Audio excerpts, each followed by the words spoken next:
We're going to connect the dots for anybody who has ears to hear. Some people are going to want to dispute this, but we're not going to argue with anyone. This is what's going on. There is no Q, there is no anonymous that has any information about this government or anything else that's going on. They have been leading you down a path of lies, all to hide the truth. And here's what's really going on. FEMA has more power than the President of the United States or the Congress. It has the power to suspend laws, move entire populations, arrest and detain citizens without a warrant, and hold them without trial. It can seize property, food supplies, transportation systems, and can suspend the Constitution. When a state of emergency is declared, Executive Order 11921 allows the Federal Emergency Preparedness Agency to develop plans to establish control over the mechanisms of production and distribution of energy sources, wages, salaries, credit, and the flow of money in the U.S. financial institution in any undefined national emergency. It also provides that when a state of emergency is declared by the President, Congress cannot review this action for 6 months. Now, with the understanding that after Trump signed the National Emergency Declaration, FEMA took over. Now, this is March 13th, 2020. Listen to what he's going to say now. This is right after he signed the National Emergency into effect. It is only the beginning of what we're really doing, and now we're in a different phase. This is only the beginning of what we're really doing, because what they're really doing is putting everything in place to start the New World Order. Now we're in a different phase. The different phase that he's speaking of is that he is no longer president, and he has given full power over to FEMA when he signed the National Emergency Declaration. We had some very old and obsolete rules. Those old and obsolete rules are also known as the Constitution of the United States. That we had to live with. It worked under certain circumstances, but not under mass circumstances. Under mass circumstances is being under FEMA rule. They were there for a long time. They were in place for a long time, and we're breaking them down now. They're definitely breaking them down because the Constitution is suspended. And they're very usable for certain instances, but not for this. Because they can't go forward with their plan with the Constitution, our constitutional rights, still intact. To unleash the full power of the federal government in this effort today, I am officially declaring a national emergency. So he is officially telling us in a coded message that we are now under the rule of FEMA, no longer having a president. Fast forward to March 19th, 2020, in the FEMA National Response Coordination Center. Well, Mr. President, Vice President, thank you for being here. Really appreciate your visit to FEMA. I think your visit really, as you indicated last week, by signing the national emergency, has really empowered FEMA. And he just made the declaration that FEMA is empowered, has really empowered FEMA. Fast forward to April 10th, 2020, in plain words, it's been my great honor to have been their president. Past tense. The American people have been so disciplined.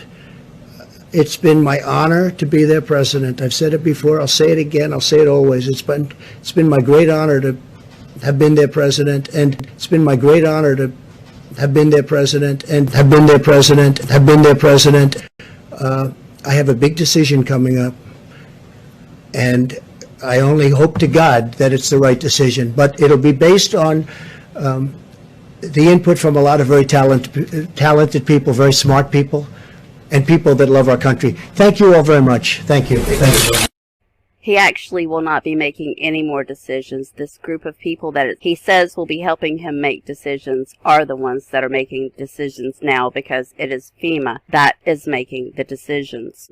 I'm sure most of us thought that FEMA was created to help people in disasters. But here's the truth about FEMA. FEMA was created in a series of executive orders. A presidential executive order, whether constitutional or not, becomes law simply by its publication in the Federal Registry. Congress is bypassed. Executive Order 12148 created the Federal Emergency Management Agency that is to interface with the Department of Defense for civil defense planning and funding. An emergency czar was appointed. Executive Order 12656 appointed the National Security Council as the principal body that should consider emergency powers. This allows the government to increase domestic intelligence and surveillance of U.S. citizens and would restrict the freedom of movement within the United States and grant the government the right to isolate large groups of civilians. That's where we're at right now, people. We are all being told what to do, where we can and can't go. The National Guard could be federalized to seal all borders and take control of U.S. airspace and all ports of entry. Executive Order 10990 allows the government to take over all modes of transportation and control of highways and seaports. Executive Order 10995 allows the government to seize and control the communications media. Executive Order 10997 allows the government to take over all electrical power, gas, petroleum, fuels, and minerals. Executive Order 10998 allows the government to take over all food resources and farms. Executive Order 11000 allows the government to mobilize civilians into work brigades under government supervision. Executive Order 11001 allows the government to take over all health, education, and welfare functions. Executive Order 11002 designates the Postmaster General to operate a national registration of all persons. That's where your census comes in.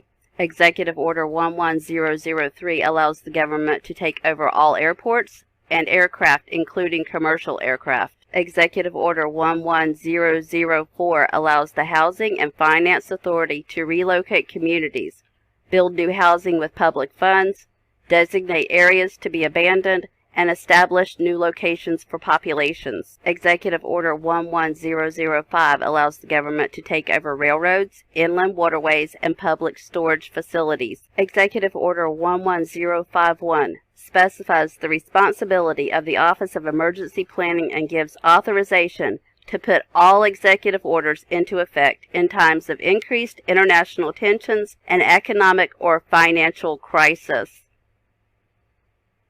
Executive Order 11310 grants authority to the Department of Justice to enforce the plans set out in executive orders, to institute industrial support, to establish judicial and legislative liaison, to control all aliens, to operate penal and correctional institutions. And Executive Order 11049 assigns emergency preparedness function to federal departments and agencies, consolidating 21 operative executive orders issued over a 15-year period.